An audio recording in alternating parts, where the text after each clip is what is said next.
Highway number 48 જોશો તમે તો અકસ્માત સર્જાયો છે કે ગાડી સાકરદા બાજુથી વાસદ તરફ જઈ રહી હતી.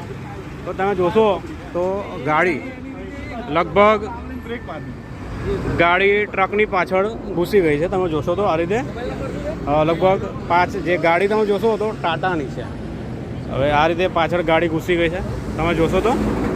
હવે આ ટ્રક જે છે એ પાછળ ઘૂસવાનું મેં કારણ પૂછ્યું જે ગાડી છે તો તમે જોશો તો આ રીતે જે ટ્રકનો આગળનો ભાગ છે તમે તો એ ટ્રક ડ્રાઈવરનો જણાવવાનું એવું છે કે જે ટ્રકની નીચે તમે જોશો તો આ રીતે પાણીનો કાર્બો દેખાશે તમને બોટલ.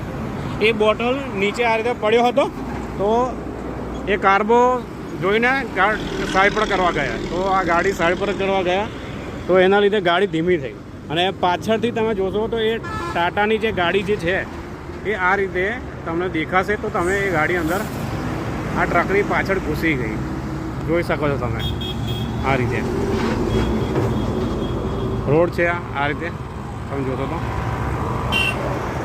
યુપીની ગાડી છે.